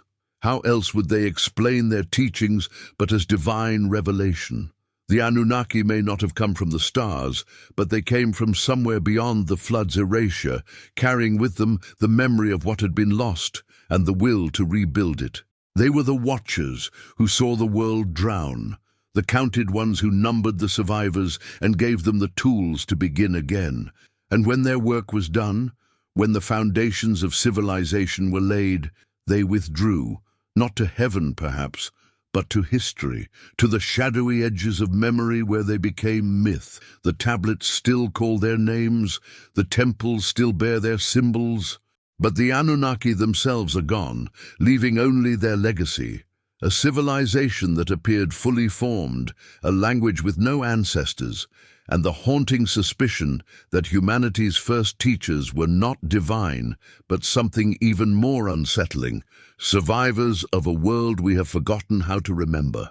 There is something almost defiant in the act of pressing reeds into wet clay, shaping triangular wedges into patterns that encode meaning, then setting the tablet in the sun to harden or placing it in a kiln to bake. The medium itself is humble. Mud from the riverbanks of the Tigris and Euphrates, the same material used to build walls and plaster floors. Yet the Sumerians chose it deliberately, not because it was convenient, but because it was eternal. Papyrus rots in damp climates, parchment burns, wood decays, metal corrodes, but clay, when properly fired, becomes nearly indestructible. It survives floods, resists fire, endures burial beneath sand and rubble for millennia without losing the sharpness of its inscriptions. The very disasters that destroy cities, the conflagrations, the invasions, the abandonment, serve only to preserve the clay, baking unfired tablets into permanence, sealing them in the ash of their own destruction. The Sumerians knew this. They must have known, because they wrote obsessively, compulsively on a scale that far exceeds practical necessity. Every transaction recorded, every offering tallied, every astronomical observation noted, every hymn copied and recopied by generations of scribes. This was not just record-keeping. This was insurance against oblivion, a preemptive strike against the forgetting they knew was coming. The sheer volume of surviving tablets is staggering. Estimates suggest that over 500,000 cuneiform tablets have been excavated from Mesopotamian sites, and countless more remain buried, waiting beneath the sands of Iraq and Syria. Museums and universities around the world house collections numbering in the tens of thousands. The British Museum alone holds over 130,000 tablets, the majority still untranslated, sitting in storage, their messages unread for 4,000 years. And these are only the ones that survived, only the fraction that escaped looting, weathering, and the deliberate destruction of ancient and modern wars. For every tablet resting behind museum glass, how many more dissolved in the rain, crumbled in the hands of looters, or were ground to dust by the wheels of conquering armies? The original number must have been astronomical, a textual density that rivals or exceeds modern bureaucracies. Imagine a civilization where nearly every aspect of daily life was documented in writing, where scribes sat in temple courtyards and market squares, styluses in hand, recording the mundane and the sacred with equal diligence. This was Sumer, a civilization that treated writing not as a luxury, but as a necessity, as though the act of inscription itself was a ritual of survival. The scribal schools, the Aduba, or tablet houses, reveal the depth of this obsession. These institutions were not merely places of education, but temples of memory, where young boys, and occasionally girls, spent years mastering the cuneiform script. The curriculum was rigorous and repetitive. Students began by copying simple signs, practicing the pressure and angle of the stylus until their wedges were uniform and precise. Then they moved to word lists, memorizing thousands of Sumerian terms organized by category: trees, birds, fish, professions, gods, cities. Next came model contracts, legal formulae, mathematical problems, proverbs and hymns. The final stage involved copying literary texts, myths, epics, lamentations, word for word, line for line, preserving not just the content, but the exact phrasing, the rhythm, the sacred shape of the original. Errors were corrected by the Ummiyah, the master scribe, who would mark mistakes with a pointed critique. A surviving practice tablet from Nippur shows a student's clumsy attempt at writing the name of the goddess Inanna, with the teacher's notation in the margin. Your hand is not yet skilled. Copy it again. The discipline was absolute because the stakes were understood. Every mistake was a potential loss of knowledge, a fracture in the chain of transmission that linked the present to the antediluvian past. Why such rigor? Why this almost fanatical devotion to perfect replication? Because the Sumerians believed that knowledge was not created but inherited, passed down from the gods, from the time before the flood, and any deviation from the canonical forms risked corruption, the gradual degradation of meaning that would eventually render the texts incomprehensible. They had seen what forgetting looked like. Their own myths told them that civilization had been lost once before, drowned beneath the waters, and had been rebuilt only through the intervention of Enki, who preserved the divine decrees in the depths of the Abzu.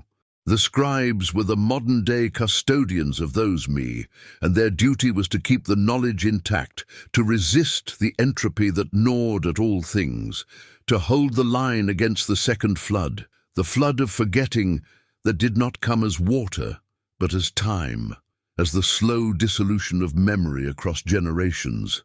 Every tablet was a sandbag against that tide, every copy an act of defiance. And so they wrote everything. Not just the grand narratives, the creation myths, the king lists, the epics, but the trivial, the everyday, the ephemeral, receipts for barley rations, inventories of wool and linen, records of sheep purchased, fields measured, disputes over property boundaries, marriage contracts, divorce settlements, adoption papers, wills. One tablet records a complaint from a student to his teacher about the quality of the school lunches. Another is a love letter, awkward and earnest, from a young scribe to a girl who does not seem to have reciprocated. Still another is a veterinary text, diagnosing ailments in oxen and prescribing treatments. These mundane documents, preserved with the same care as sacred hymns, reveal something profound. The Sumerians did not distinguish between the sacred and the secular in their approach to memory. Everything mattered. Every detail of existence was worth recording because life itself was fragile, and if the world ended again as it had before, the survivors would need to know not just the names of the gods, but how to grow barley, how to weave cloth, how to treat a sick animal. Knowledge, in the Sumerian view, was holistic, indivisible, a web of interconnected practices and principles that could not be reduced to essential highlights without losing coherence. This philosophy is encoded in the physical form of the tablets themselves. Most are small, roughly the size of a smartphone, designed to fit comfortably in one hand. The scribe would hold the tablet in his left hand, rotating it as he wrote, filling each surface with text in neat columns. The clay was kept moist during the writing process, allowing for corrections. Wedges could be smoothed over and rewritten if an error was caught immediately. Once completed, the tablet was left to dry in the sun or, for documents of particular importance, fired in a kiln to ensure permanence.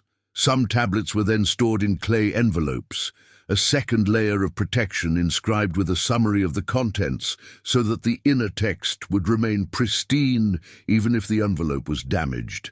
Libraries and archives were organized with surprising sophistication. Tablets were labeled, catalogued, and stored on shelves according to subject matter. The Library of Ashurbanipal in Nineveh, though Assyrian rather than Sumerian, followed organizational principles inherited from earlier Mesopotamian practices, with tablets grouped into series, numbered sequentially, and marked with colophons that identified the scribe, the date of copying, and often a warning, "He who destroys this tablet, may Ashur and Ninlil overthrow him." Ndl, the curse was not mere superstition, but a legal and spiritual protection, an attempt to bind future generations to the duty of preservation. Yet for all their efforts, the Sumerians must have known that continuity was not guaranteed. The clay could survive fire and flood, but it could not survive neglect, the simple passage of time in which languages change, scripts are forgotten, and the meaning of words slips away like water through cupped hands. This fear permeates their literature. In the lamentation over the destruction of Ur, a text written after the city fell to Elamite invaders around 2000 BCE, the poet mourns not just the loss of buildings and people, but the loss of memory. The laments were not soothed, the bitter laments were not soothed. On the Grand Duchess's platform, which had been erected for the primal laments, its righteous decrees have been alienated. Inside it there is death, outside it there is death. Inside it we are captured by the flame, outside it we are finished off by the wind. The city is gone, but worse, its righteous decrees have been alienated, cut off, made foreign even to those who once lived by them. The destruction is not just physical, but epistemological, a severing of understanding, a break in the continuity that links past, present, and future. And perhaps that is why, even as their civilization crumbled, the Sumerians kept writing, kept copying, kept training new scribes in the old ways, long after Sumerian had ceased to be a spoken language. By 2000 BCE, Akkadian had replaced Sumerian as the lingua franca of Mesopotamia, but Sumerian remained the language of scholarship, of ritual, of sacred texts. Scribes learned it as medieval European scholars learned Latin, a dead language kept alive through institutional inertia and religious necessity. Bilingual dictionaries were compiled, listing Sumerian words alongside their Akkadian equivalents, ensuring that the old tongue could still be read even by those who no longer spoke it. Libraries continued to house Sumerian texts alongside newer compositions, the ancient tablets copied and recopied, their clay renewed, but their words unchanged. The practice continued for over 1,000 years, long after anyone could remember why Sumerian mattered, long after the gods it invoked had been replaced by new pantheons, long after the cities it described had dissolved into legend. But the scribes kept writing because they had been taught that this was their duty, that somewhere in those ancient syllables lay knowledge too important to lose. Even if its meaning had grown obscure, they were no longer reading Sumerian. They were worshipping it, treating the tablets as holy relics, the written form of a covenant with a past they could no longer access but could not bear to abandon. Clay and continuity, medium and message, fused into a single act of faith. That memory, once inscribed, can outlast the civilization that created it, that even when the voices fall silent, the tablets will speak, waiting in the dark for someone, someday, to lift them into the light and listen. There is a moment, standing at the base of a ziggurat ruin, in the flat expanse of southern Iraq, when the mind struggles to reconcile what the eyes see with what history claims. These are not natural hills. They are too regular, too geometric, their edges still holding the ghost of right angles, even after 4,000 years of erosion. The bricks, baked in kilns and stamped with the names of long-dead kings, protrude from the slopes like vertebrae, from the spine of some buried leviathan. The Sumerians called these structures which means house, but the word does not capture their true nature. These were not dwellings for gods in the way temples housed idols in later cultures. They were devices, mechanisms built from mud and bitumen, engineered to perform a function that had nothing to do with shelter and everything to do with alignment. Each ziggurat was a physical equation, a three-dimensional encoding of astronomical data, mathematical ratios, and cosmological principles. To stand at the summit was to occupy a coordinate, a point where earth met heaven, where human perception could synchronize with celestial motion. The ziggurat was not a symbol of power. It was an anchor, holding knowledge in place even when language failed, even when memory dissolved, even when the flood came again. The first ziggurats appeared in the late 4th millennium BCE, contemporaneous with the earliest writing, as though both technologies, literacy and monumental architecture, emerged from the same impulse to encode and preserve. The structure was simple in concept, but staggering in execution. A massive rectangular base, topped by successive platforms of decreasing size, creating a stepped pyramid that rose toward the sky. Access was provided by staircases or ramps, leading to a small temple or shrine at the summit, the But-ki-ti, the waiting room, where priests conducted rituals during celestial events. The entire edifice was oriented with precision to the cardinal directions, its corners aligned to within fractions of a degree of true north, south, east, and west. How did they achieve this accuracy? The Sumerians had no magnetic compasses, no surveying instruments beyond ropes, plumb lines, and sighting sticks. Yet their alignments rival those of later civilizations with far more advanced tools.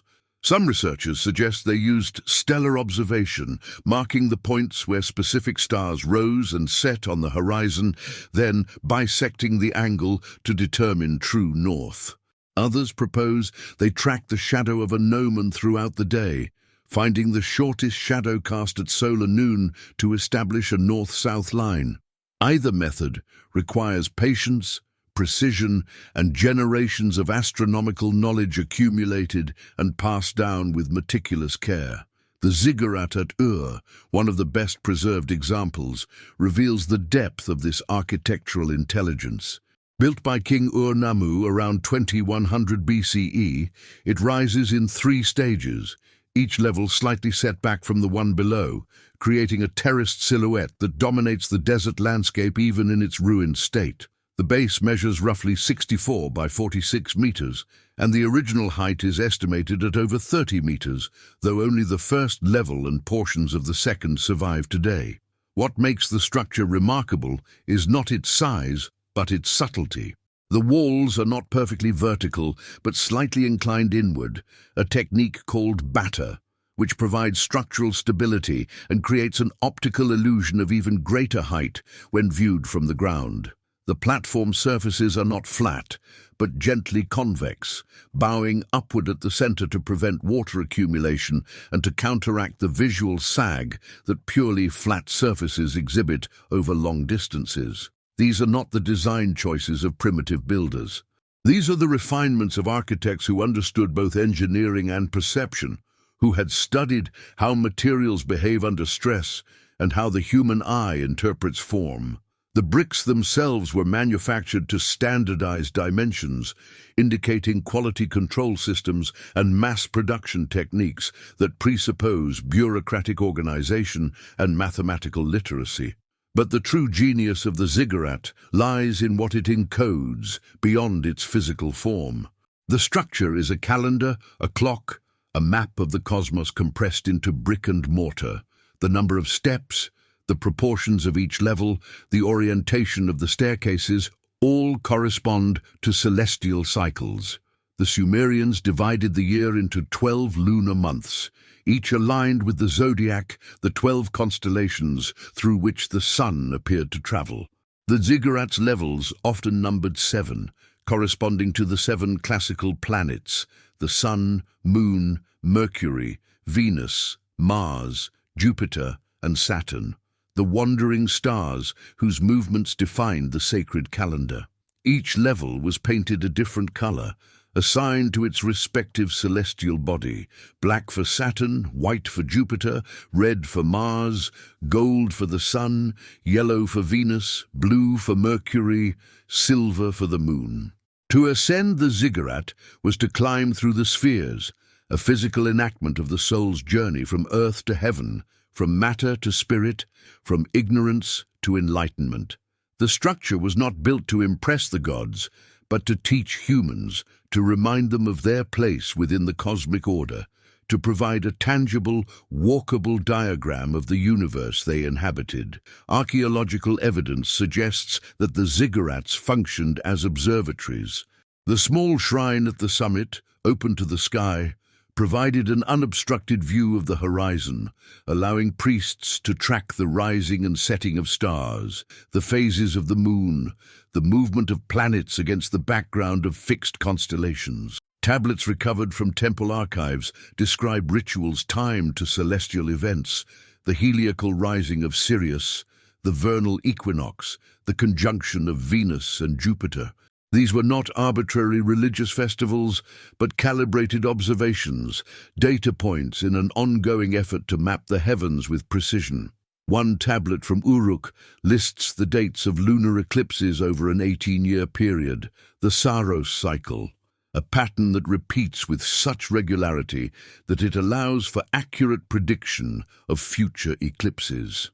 To recognize this cycle requires continuous observations spanning decades, records kept and compared across generations, a continuity of purpose that transcends individual lifetimes. The ziggurat provided the physical platform for this work, a stable, elevated position from which the sky could be watched year after year, century after century, the data accumulated, the patterns discerned, the knowledge encoded not just in tablets, but in the structure itself. Consider the great ziggurat of Eridu, the oldest of them all, built at the site the Sumerians identified as the first city, the place where kingship descended from heaven.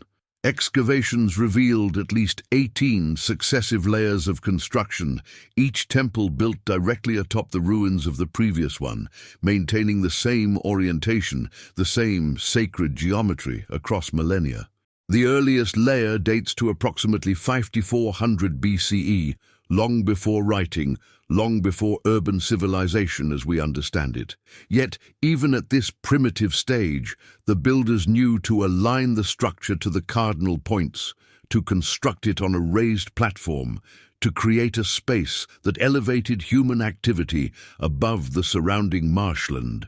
Each subsequent rebuilding preserved these principles, refining them, expanding them, but never deviating from the original plan. It is as though the design itself was sacred, a template handed down from some earlier source, a blueprint that could not be altered without violating cosmic law. The ziggurat at Eridu was not merely a building. It was a memory made solid, a monument to continuity, a declaration that even as kings rose and fell, even as languages changed and empires crumbled, this one thing, this alignment, this connection to the heavens, would endure.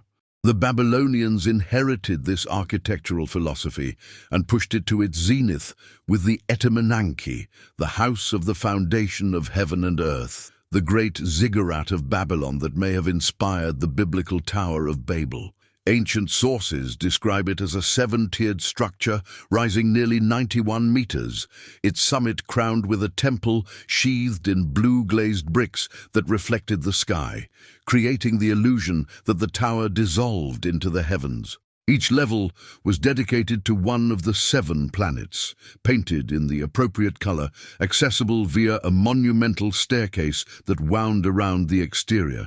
To climb the Etemenanki was to traverse the cosmos, to move through the celestial spheres in ascending order, arriving at last in the presence of Marduk, the chief god of Babylon, whose shrine occupied the summit. But the structure was more than religious theater. It was a statement of knowledge, a demonstration that humanity understood the architecture of the universe and could replicate it in physical form. The ziggurat declared, "We know the pattern, we can build it, we are not subject to the chaos of ignorance." The tower did not attempt to reach heaven through hubris. It mirrored heaven through understanding, creating a correspondence between the terrestrial and the celestial, ensuring that the knowledge of the stars would be preserved in stone, even if the tablets that described them were lost. And perhaps that is the deepest purpose of these structures, the reason they were built with such care and maintained with such devotion across millennia. They were backups, redundant systems designed to preserve information in a format that could survive catastrophes that would destroy written records. If the flood came again, if the libraries burned, if the languages were forgotten, the ziggurats would remain, their alignments intact, their proportions unchanged, waiting for future generations to measure them, to study them, to decode the knowledge embedded in their geometry. The architecture itself was the message, a mute but eloquent testimony to a civilization that understood impermanence, that had watched the waters rise once before and knew they might rise again.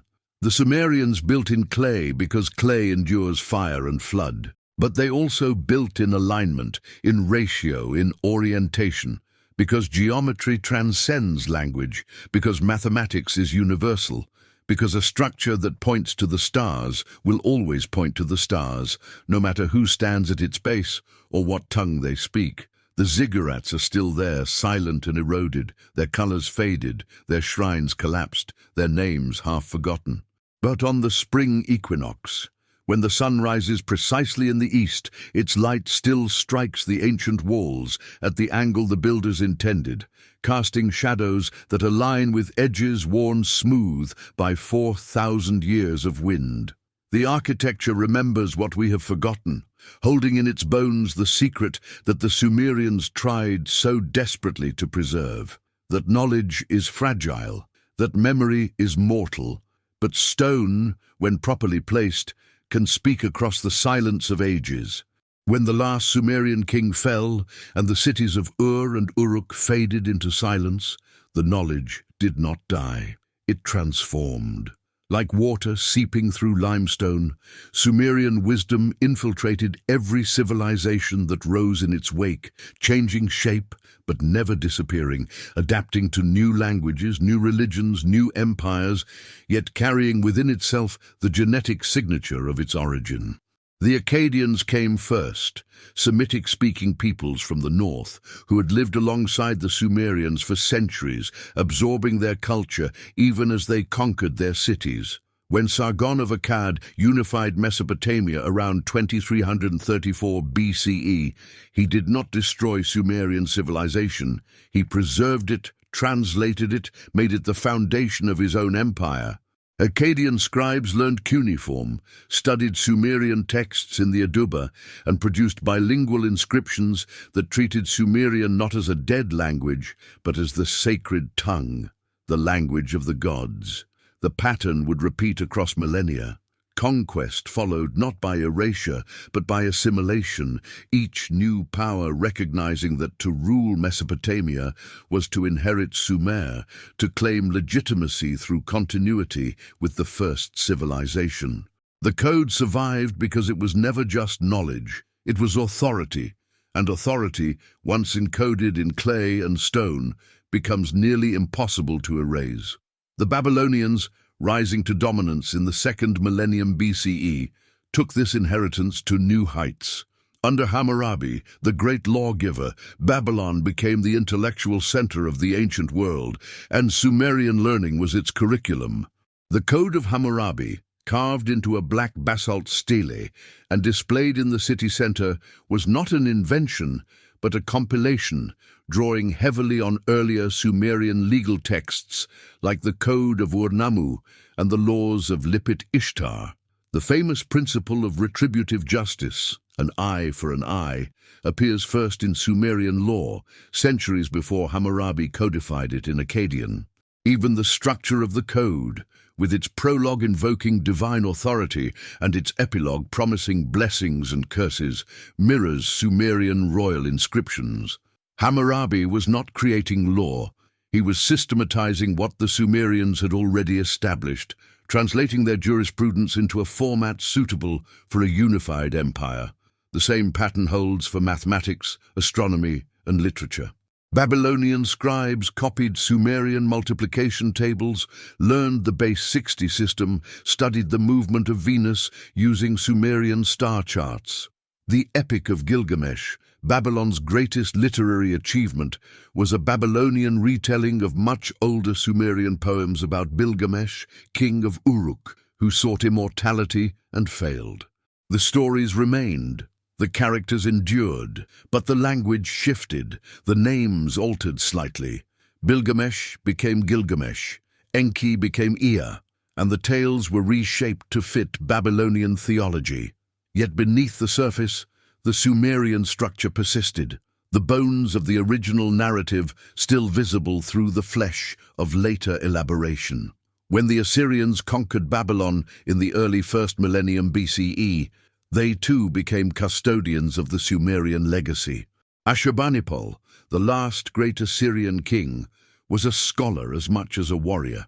He established a library at Nineveh, sending scribes throughout Mesopotamia to collect tablets, copy texts, and preserve everything that could be found. His library contained over 30,000 tablets, including Sumerian hymns, Akkadian epics, astronomical tables, medical treatises, omen series, and dictionaries. Ashurbanipal himself boasted in his inscriptions, "I have read the hidden tablets written in Sumerian, difficult to understand. I have found joy in reading stones inscribed before the flood." The phrase, "before the flood," is telling. Even in the 7th century BCE, more than 1,000 years after Sumerian had ceased to be spoken, the language still carried the aura of antediluvian knowledge, wisdom from a time before time. The Assyrians did not merely preserve these texts, they revered them, treating Sumerian tablets as sacred relics, sources of power that conferred legitimacy on their rule. To possess the knowledge of Sumer was to possess the mandate of heaven, the unbroken thread connecting the present empire to the first city, to Eridu, to the moment when kingship descended from the sky. But the true genius of the code's survival lay not in institutional preservation, but in conceptual migration, the way Sumerian ideas detached from their original context and reappeared, often unrecognized, in cultures that had no direct contact with Mesopotamia. Consider the flood narrative. The Sumerian story of Ziusudra became the Akkadian Atrahasis, which became the Babylonian Utnapishtim in Gilgamesh, which was carried by traders and travelers to the Levant, where it was absorbed into Hebrew tradition and transformed into the story of Noah. The details shifted. 7 days of rain became 40, the boat's proportions changed, the theological framing evolved, but the core remained. A righteous man warned by a god, a vessel built to save life, a world drowned and reborn, a rainbow covenant promising it would not happen again. The story migrated because it resonated, because it tapped into something universal, a collective memory, perhaps, of real floods at the end of the Ice Age, or simply the human terror of oblivion and the hope that someone, somewhere, might survive to remember. By the time it reached the compilers of Genesis, the Sumerian origin had been forgotten, the narrative fully Hebraicized. Yet the genetic code remained intact, the structure still recognizable to anyone who reads both versions side by side. The same migration occurred with creation myths. The Sumerian cosmogony, Namu, the primordial sea giving birth to An and Ki, heaven and earth separated by Enlil, humanity fashioned from clay and divine blood, reappears in fragmentary form across the ancient Near East. The Babylonian Enuma Elish retells it with Marduk as the hero, slaying Tiamat the chaos dragon and forming the world from her corpse. The Hebrews transformed it again. No battle with chaos monsters, no assembly of gods, but a single deity speaking creation into existence through word alone. Let there be light. Yet even here, traces of the older story linger. The deep Tehom in Hebrew is etymologically related to Tiamat. The division of waters above from waters below echoes the separation of An and Ki. The creation of humanity from dust mirrors the Sumerian use of clay. The theology has been revolutionized, monotheism imposed on polytheism. But the narrative skeleton, the sequence of cosmic events, remains Sumerian at its core. The code survived by going underground, by becoming so foundational that later cultures could not imagine creation any other way, even as they forgot where the story came from. Mathematics and astronomy proved even more durable. The base 60 system invented by the Sumerians passed to the Babylonians, who refined it and passed it to the Greeks. When Hipparchus developed his models of planetary motion in the 2nd century BCE, he relied on Babylonian astronomical data stretching back 7 centuries, which itself derived from Sumerian observations stretching back even further. The division of the circle into 360 degrees, the hour into 60 minutes, the minute into 60 seconds, all originate in Sumerian mathematics. These units are so embedded in human culture that we use them without thought, never questioning why we don't measure time in base 10 like we measure distance or weight. The answer is simple, because the Sumerians chose 60, and their choice proved so effective, so deeply integrated into astronomical calculation, that no later system could replace it. The same holds for the zodiac, the 12 constellations through which the sun appears to move over the course of a year. The Sumerians identified and named these constellations: Mulmul, the Pleiades; Gud Anna, the bull of heaven, later Taurus; Urgula, the lion, later Leo, and their names and associations passed to the Babylonians, then to the Greeks, then to the Romans, evolving linguistically but remaining conceptually stable. The zodiac we consult in horoscopes today, trivialized and commercialized, is a direct descendant of Sumerian star law, a 5,000-year-old meme that has survived every cultural transformation, every shift in cosmology, because it maps onto something real: the apparent path of the sun through the fixed stars, a pattern that does not change, even as empires rise and fall. The Greeks, when they encountered Mesopotamian learning in the wake of Alexander's conquests, were astounded. They had believed themselves the pioneers of philosophy and science, the first to think rationally about the cosmos. But in the libraries of Babylon, they found texts that predated Thales and Pythagoras by millennia, astronomical tables more accurate than anything Greece had produced, mathematical techniques that solved problems Greek geometry struggled with. Some, like Pythagoras himself, traveled to Babylon to study with the priests, learning the mathematical harmonies that would become the foundation of his philosophy. The famous Pythagorean theorem, A2 plus B2 Kirsch C2, appears on Babylonian tablets 1,000 years before Pythagoras, and those tablets were copies of Sumerian originals.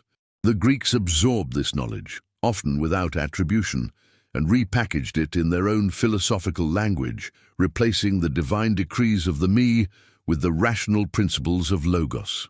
But the content remained largely the same, the code translated into a new idiom. Even Plato's theory of forms, the idea that the physical world is an imperfect reflection of eternal, unchanging ideals, echoes the Sumerian belief that earthly kingship, law, and order were copies of celestial archetypes, patterns established by the gods in the beginning and maintained through ritual and adherence to the me.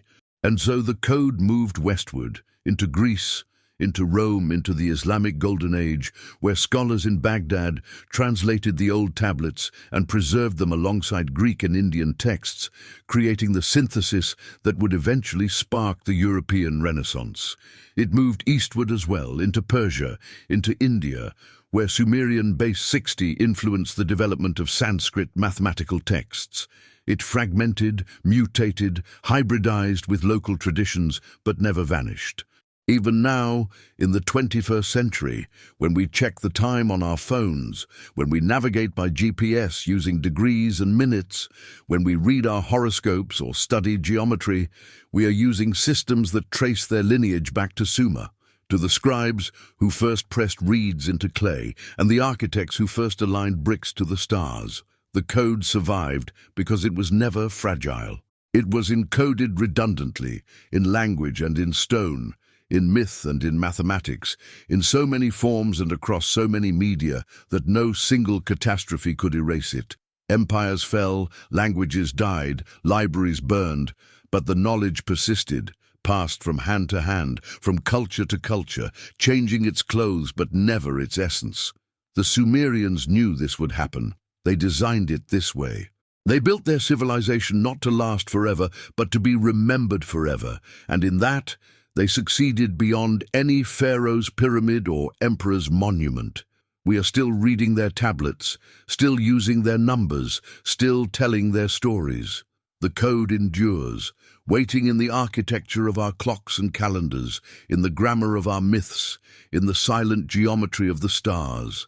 There is a moment late at night when the world falls silent and the screen glows softly in the darkness, when the act of typing words into a computer begins to feel uncannily familiar, as though we have done this before in another form, in another age. The keyboard beneath our fingers is not so different from the reed stylus held by a Sumerian scribe. Both are tools for pressing meaning into a medium that will outlast the hand that shapes it. The clay tablets were the first hard drives, storing data in physical form, resistant to decay, readable across millennia. Our digital files are the latest iteration of the same impulse. The human need to encode knowledge, to preserve it against the erosion of time, to build a record that might survive us. We like to think we have progressed, that our technology represents a leap beyond the ancient world. But perhaps we have only circled back, rediscovering in silicon and light what the Sumerians understood in clay and fire, that memory is fragile, that forgetting is inevitable, and that the only defense against oblivion is to write, to record, to inscribe our existence into something more durable than flesh. The eternal return is not metaphor. It is the pattern history keeps tracing, the spiral that brings us back to the same questions, the same fears, the same desperate acts of preservation that defined the first civilization. The Sumerians believed time was cyclical, that history did not move forward in a straight line, but turned in great wheels, each revolution bringing the world back to a point it had occupied before. This was not a pessimistic view, but a cosmological observation. They watched the stars return to the same positions each year. The seasons repeat in endless succession. The rivers flood and recede in predictable rhythms. Time, in their understanding, was not a river flowing toward an unknown destination, but a wheel turning through eternity, each rotation echoing the one before. Kingship descended from heaven, was lost in the flood, and descended again. Cities rose, fell, and were rebuilt on the same foundations. Knowledge was bestowed, forgotten, and rediscovered. The pattern was clear. Nothing is ever truly new, and nothing is ever truly lost. What drowns in one age resurfaces in another, translated into the language of the present, but carrying within it the structure of the past. This cyclical view permeated their religion, their law, their architecture. The New Year festival, the Akitu, reenacted the creation of the world annually, the king symbolically dying and being reborn, order emerging from chaos once more. It was not a celebration of novelty, but a ritual of return, a way of ensuring that the world would continue its rotation, that the cycle would not break. Modern civilization, by contrast, has constructed itself on the myth of linear progress, the belief that history moves in one direction, from ignorance toward knowledge, from barbarism toward enlightenment, from the primitive to the advanced. This narrative has driven technological development, scientific inquiry, and political ambition for centuries. We measure ourselves against the past and find ourselves superior, more sophisticated, more enlightened. The ancients are quaint, their beliefs superstitious, their technologies crude. But the deeper one looks into the Sumerian record, the more this narrative begins to fracture. The sophistication of their astronomy, the complexity of their mathematics, the precision of their engineering, these are not the achievements of a primitive people stumbling toward knowledge. They are the products of a mature intellectual tradition, one that appears fully developed at the dawn of recorded history with no visible antecedents. If progress is linear, how do we explain this? How do we account for a civilization that begins at a level of advancement it would take others millennia to reach?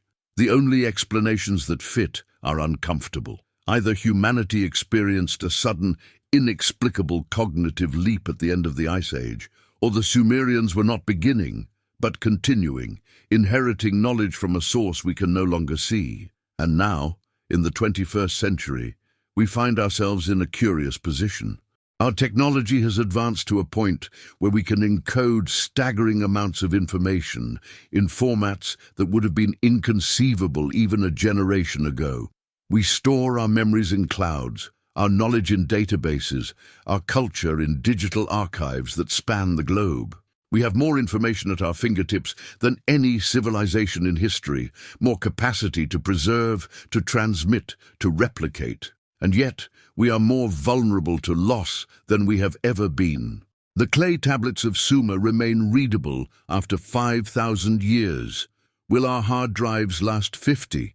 Will our file formats be readable in 100 years? Or will future archaeologists find our storage devices as opaque and indecipherable as we once found cuneiform? Digital decay is real. Files corrupt, formats become obsolete. Platforms shut down, taking with them everything stored within. We have built our civilization on ephemeral media, and we are only beginning to realize the implications. The Sumerians, facing the same fear of impermanence, chose differently. They inscribed their knowledge into materials that would harden under the very forces that destroy: fire, flood, burial. We have chosen speed and capacity over durability, and in doing so, we have made ourselves dependent on continuous transmission, on an unbroken chain of technological succession. If that chain breaks, if the power grids fail, if the servers go dark, how much of our knowledge will survive? The parallels are uncomfortable, but undeniable. The Sumerians wrote obsessively because they knew the flood could return. We back up our data compulsively because we know the crash could come. They built ziggurats to encode astronomical knowledge in stone. We launch satellites and probes into space carrying golden records, messages intended for whoever might find them millennia from now. They believed in the me, the divine decrees that governed reality, and treated knowledge as sacred, something to be guarded and transmitted with ritualistic precision. We speak of data as the new oil, the most valuable resource, and build entire economies around its extraction, refinement, and control. The language has changed, the technology has transformed, but the underlying anxiety is identical. The fear of the second flood, the catastrophe that will erase what we have built and force whoever survives to begin again with fragments. The Sumerians prepared for this eventuality by encoding their knowledge redundantly in multiple formats across multiple media. Are we doing the same? Or have we concentrated our memory in systems so fragile, so dependent on continuous technological infrastructure, that a single disruption could erase centuries of accumulated knowledge? There is a project, ongoing in Norway, called the Global Seed Vault. It is a repository built deep into a mountain on the island of Svalbard, designed to preserve seeds from every crop plant on Earth, a backup in case of agricultural collapse, climate catastrophe, or nuclear war. The structure is meant to last 1,000 years, passively cooled by the permafrost, accessible even if modern civilization falls. It is, in essence, a modern ziggurat, a monument to continuity. A statement that we recognize our own fragility and are preparing for the possibility that everything could be lost. The vault is a confession in stone and steel that we are not so different from the Sumerians, that we too live in the shadow of the flood, that we too are desperate to ensure that something, anything, survives us. Other projects echo this impulse. The Long Now Foundation is building a clock designed to run for 10,000 years, a mechanical monument to long-term thinking. The Memory of Mankind project stores data on ceramic tablets, deliberately mimicking Sumerian technology because clay, they recognize, is more durable than any digital medium. We are, consciously or unconsciously, returning to the strategies of the first civilization, rediscovering what they knew. That if you want knowledge to survive deep time, you must encode it in matter, not in energy, in solid form, not in flickering signals. Perhaps this is the deepest meaning of the eternal return, not that history repeats exactly, but that humanity faces the same existential challenges across every age, and we respond with the same fundamental strategies, refined and adapted, but ultimately unchanged. The Sumerians feared the flood and wrote on clay. We fear collapse and write on ceramic, on metal, on DNA itself. Scientists have encoded digital data into synthetic DNA, creating storage media that can last for thousands of years and replicate itself, the ultimate backup. We are learning what the ancients knew, that memory is not just a convenience but a duty, that civilization is not self-sustaining but must be consciously transmitted, that the price of continuity is vigilance. Every generation must choose whether to pass the knowledge forward or let it die. The Sumerians chose to pass it forward, and we are still reading their words.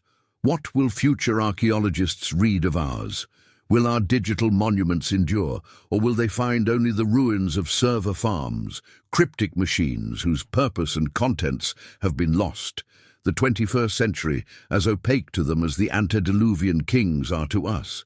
And so the wheel turns. We stand now where the Sumerians once stood, at the height of our civilization, aware of our power, but also of our fragility, recording everything, archiving obsessively, building monuments to outlast us, hoping that when the next flood comes, whether of water, fire, or simple forgetting, something will survive. The clay tablets are still speaking, their voices clear across 5,000 years, and they are telling us something we need to hear, that we are not the first to fear the dark, not the first to light the lamps of memory against it, and that the act of writing, of inscribing, of encoding our knowledge into the world is not vanity, but necessity.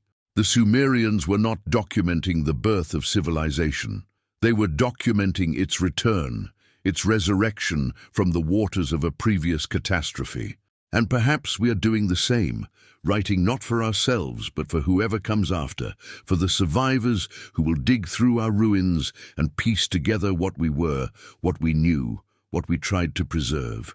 The eternal return is not fate but pattern, and we are free to break it or continue it. But to continue, it requires that we remember what the first scribes knew, that the present is always temporary, that knowledge is always at risk, and that the only immortality available to us is the immortality of the word, pressed into matter, waiting in silence for the next civilization to begin its slow work of remembering.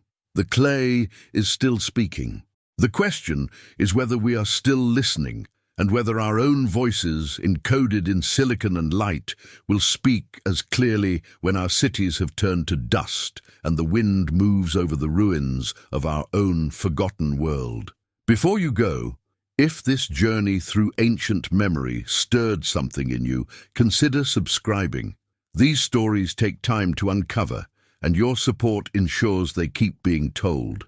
Until next time, may you sleep well, carried by the voices of those who wrote in clay so we might remember.